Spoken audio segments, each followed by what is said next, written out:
É um comentário que diz o seguinte: poxa, estão querendo dar uso político para os coitados dos 2 desaparecidos.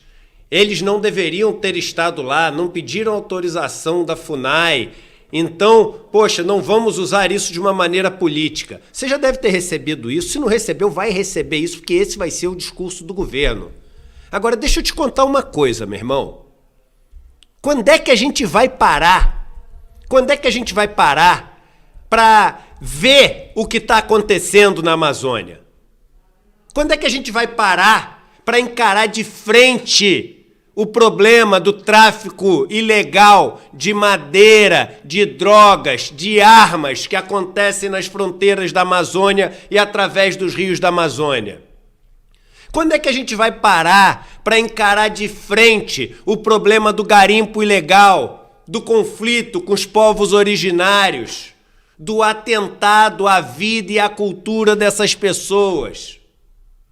Quando é que a gente vai parar para ver que um dos maiores patrimônios deste planeta está sendo destruído enquanto a gente conversa, fingindo que nada está acontecendo?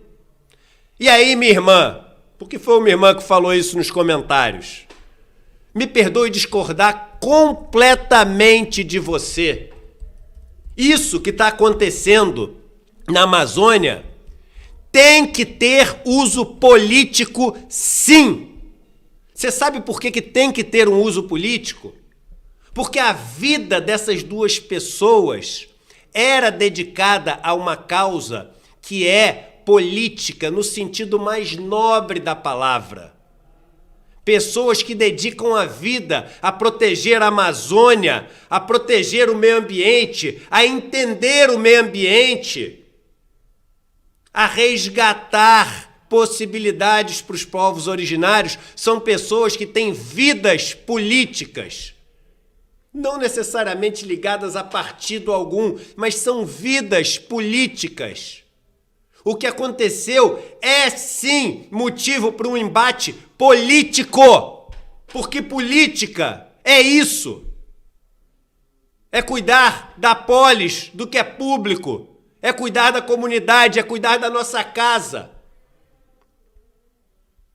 Tem que ser dado, sim, um viés político para essa discussão.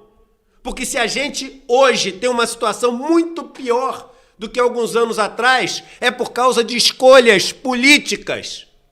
É por ter colocado um cara como Salles como ministro do Meio Ambiente.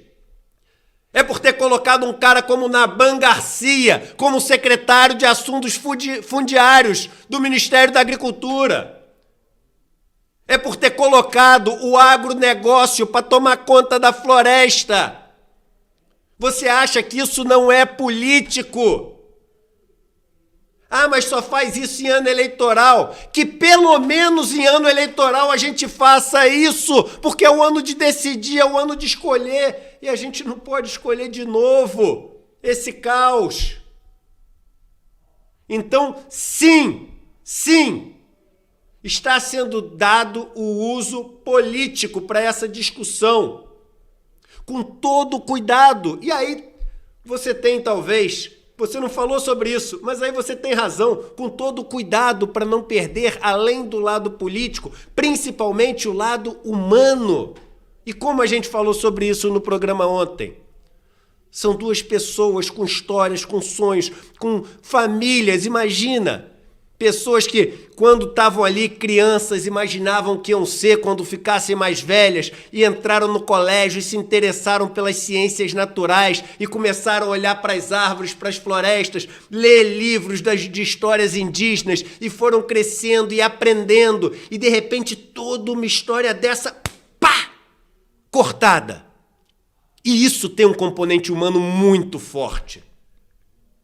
E o primeiro elemento é humano, é o da compaixão, é o da empatia, é o de chorar junto, é o de estar ao lado dessas famílias, é o de ser algum consolo, ser esse solo que sustenta essa dor que é a maior de todas as dores.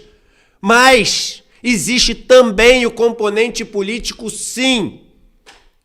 E fugir da discussão política e cair nessa armadilha do governo de dizer que estão dando uso político é negligenciar, desperdiçar a maior chance que a gente tem de discutir de uma vez por todas, de frente, com coragem, a questão da Amazônia. Então, sim, vamos dar uso político para essa tragédia, sem esquecer que, antes de tudo, a gente vai respeitar o lado humano.